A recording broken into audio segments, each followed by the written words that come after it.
Lee Grant's life was full of talent, struggle, and unbreakable courage.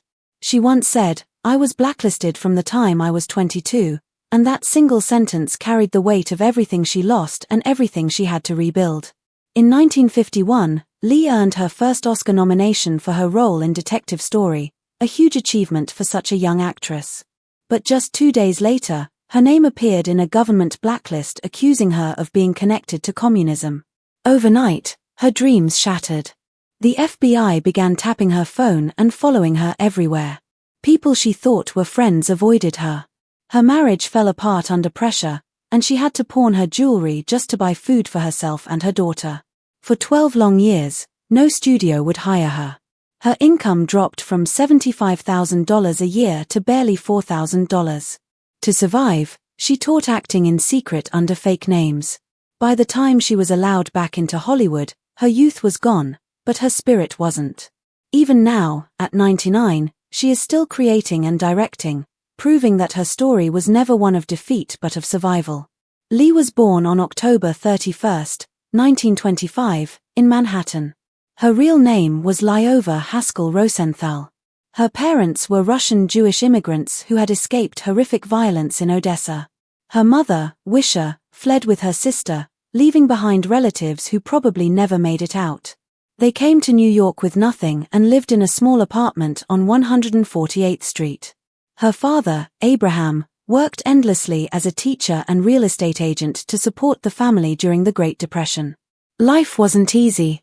Even Abraham's own Polish Orthodox parents disapproved of his marriage to Wisha because she wasn't traditional enough, which made their home life tense.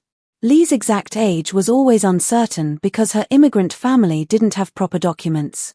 But no matter her age, her talent stood out. When she was just 4 years old, she performed on one of the greatest stages in the world, the Metropolitan Opera. She played a kidnapped princess and performed alongside famous singers. Most children her age were still learning to talk in full sentences, but Lee was already performing in front of huge crowds. That early start led to a scholarship at the neighborhood playhouse, one of the best acting schools in New York, which changed the course of her life. Behind the applause, her childhood was far from easy. Her mother, who had given up everything for her, pushed her relentlessly into ballet, opera, and acting classes all at once. Lee didn't have time to play with other children because she was always rehearsing or performing. The pressure was so intense that it affected her mother's mental health. One day, Wisha had a complete breakdown and attempted suicide. It was Lee, still just a child, who found her and called for help. That trauma stayed with her forever. At age 11, Lee joined the American Ballet Theatre and became one of the youngest dancers accepted there. But just as her future seemed set, everything changed again. She grew several inches almost overnight, becoming too tall to be partnered with male dancers. Her ballet dreams ended before they could truly begin. Her family was heartbroken because they had pinned all their hopes on her. They were broke, living in a cramped Bronx apartment, and barely surviving on New Deal assistance programs. Lee started working to help her family, performing in small shows and singing to earn money. She was only 12 but already the family's breadwinner. When she was 17, she decided to reinvent herself. She changed her name to Lee Grant to leave behind her difficult past and to sound more professional in the theater world. In 1948, she landed her first major stage role in Joy to the World. Critics were amazed by her performance, especially since she had no major Broadway experience. She had studied acting with Sanford Meisner at the neighborhood playhouse and trained in ballet and opera since childhood, so she knew how to perform under pressure. In 1949, she auditioned for the play Detective Story.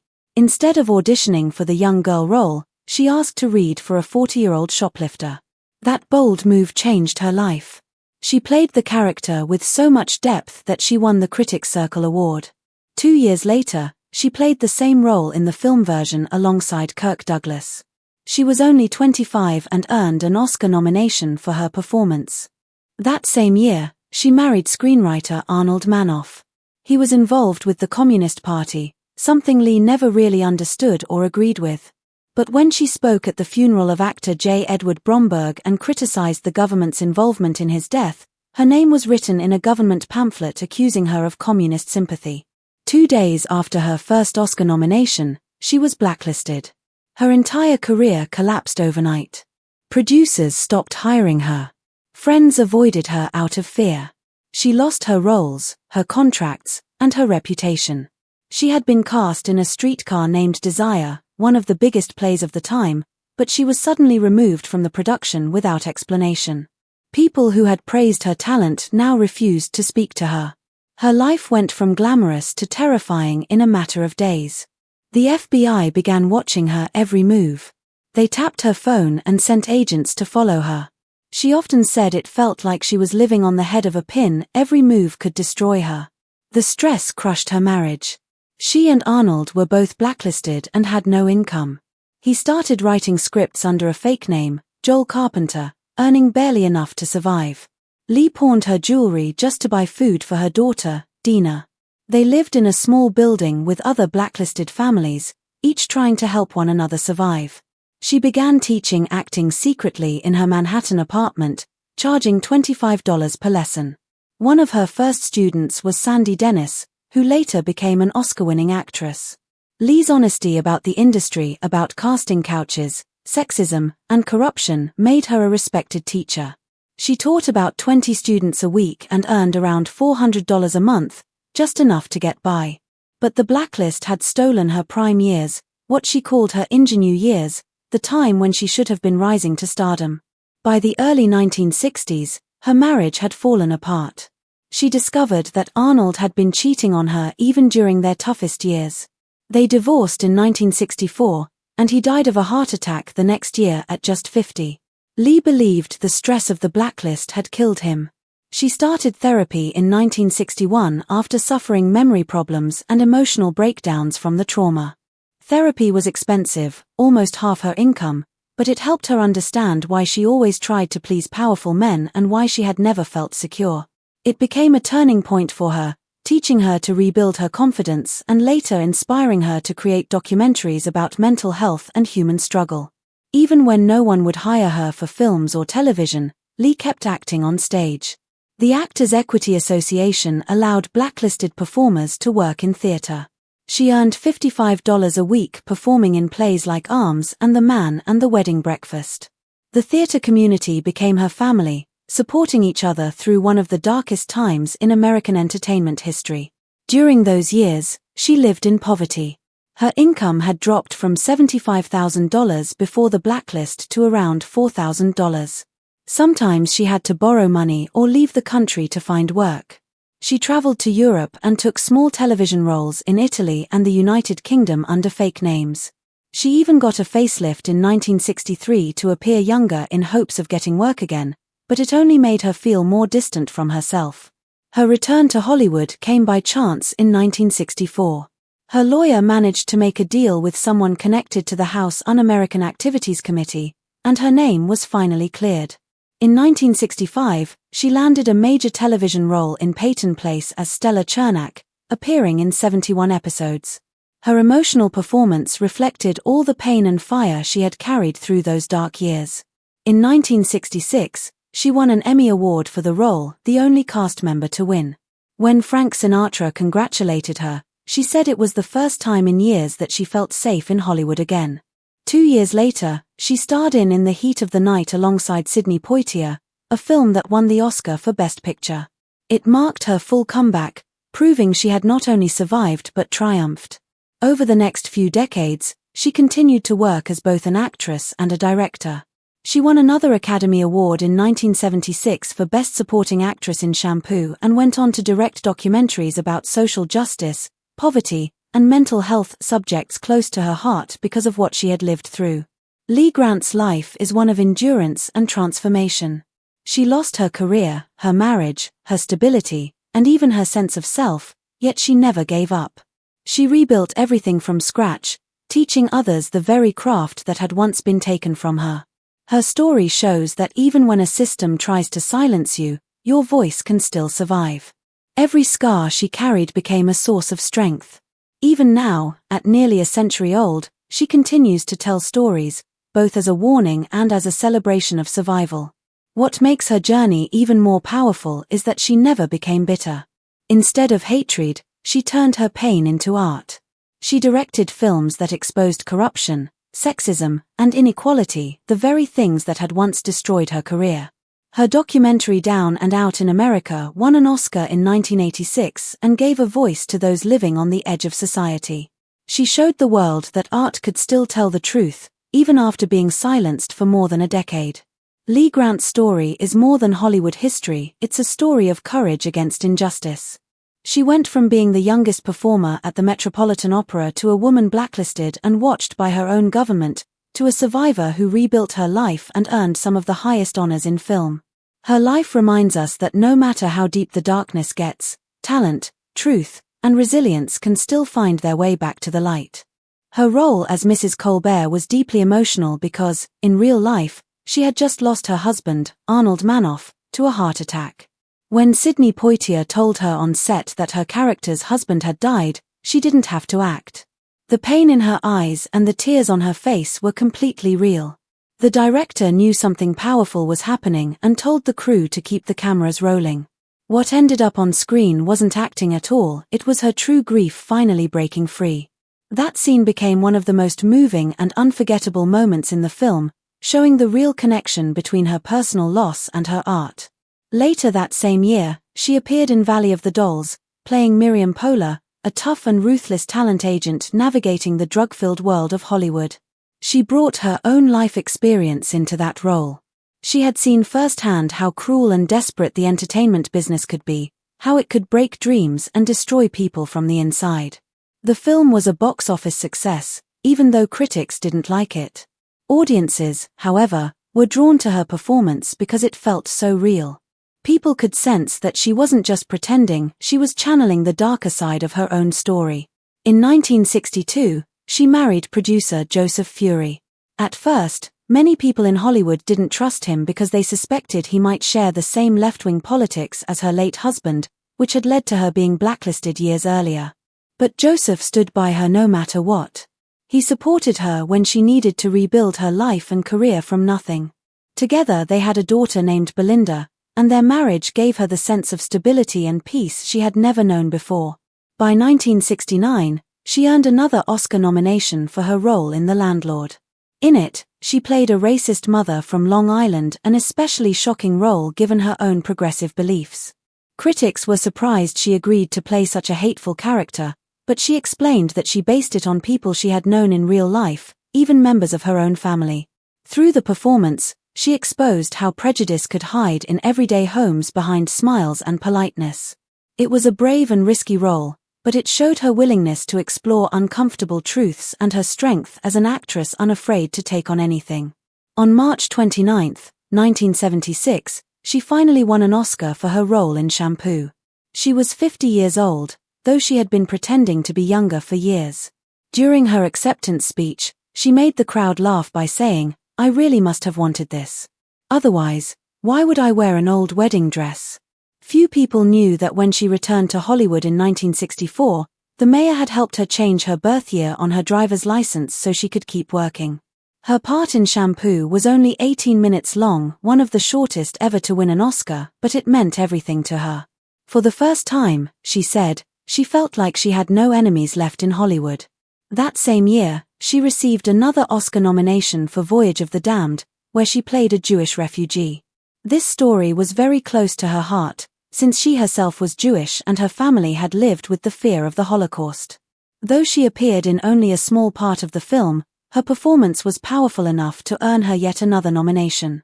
In 1972, she won her second Emmy for The Neon Ceiling. This project became a turning point in her life. She began giving creative suggestions on how to direct and shape the story, which caused some tension on set, but it also proved she was ready to step into a new role behind the camera. It was around this time that she started to seriously think about directing. By 1977, she was 52 but still pretending to be younger. She starred in Airport 77, playing a bitter, wealthy woman who constantly insulted everyone around her. That role reflected how the industry treated older women, often portraying them as angry or irrelevant. One critic called the scene where her character got punched a brutal moment of full-on misogyny, showing how harsh Hollywood could be toward women past a certain age. In 1979, She was nominated again for her role in The Swarm, but the movie was a disaster. It cost $21 million to make but only earned $10 million at the box office. Critics called it one of the worst films ever made. She was 53 and worried that this failure might end her career again. But instead of giving up, she made a bold move. She decided to become a director. That choice changed her life completely. In 1980, when most women her age were being pushed out of Hollywood, she did something revolutionary. At 55, Lee Grant directed her first feature film, Tell Me a Riddle. It made history because the film was written, produced, and directed entirely by women, something that had never happened in American cinema before. The story focused on an aging Jewish couple and starred two Oscar winners, Melvyn Douglas and Lila Kedrova. Even more impressive, she raised over $1 million to make the movie at a time when almost no one gave that kind of funding to women filmmakers. The film was picked up by Filmways Pictures, screened at the Cannes Film Festival, and even won awards at the Edinburgh Film Festival. It became a symbol of what women could achieve in Hollywood when given a chance. 6 years later, in 1986, she shattered another barrier. She won the Directors Guild of America Award for her CBS film Nobody's Child, based on the real story of Marie Balter, a woman who spent 20 years locked in mental institutions. Marlo Thomas starred in the movie and won an Emmy for her performance. The film was raw, emotional, and brutally honest about how society mistreated people with mental illnesses. Lee Grant's win was historic, the first time in the Guild's 51-year history that a woman had won in that category. She was 59 years old. She didn't just win as a woman, she won as an older woman in a business that often forgot both. But her path to that moment had been anything but easy. When she won her Oscar for Shampoo in 1975, many assumed her career had reached its peak. But in truth, she felt lost. Hollywood had already decided she was too old for leading roles. As she held her Oscar that night, she knew she was being quietly erased. She had already lost 12 years of her career to the Hollywood blacklist from the age of 24 to 36, and now age discrimination was coming for her again. To survive, she even went so far as to have dinner with the mayor of Los Angeles to get 5 years removed from her birth date on her ID. It wasn't about vanity, it was about survival. Determined to reinvent herself, she enrolled in the Women's Directing Workshop at the American Film Institute, where she made her first short film. From there, she fought her way back, not as an actress waiting for approval, but as a filmmaker creating her own opportunities. In 1983, she directed When Women Kill for HBO, a groundbreaking documentary that gave viewers access to real women in prison, including Leslie Van Houten from the Manson family. Grant didn't justify their crimes but showed the pain and abuse many of them had suffered before committing violence. Her film forced audiences to see these women as human beings, not just headlines. Then, in 1985, she took an even greater risk.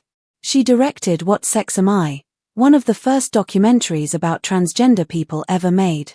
This was during the conservative Reagan era when even mentioning the word transgender on TV could bring intense backlash.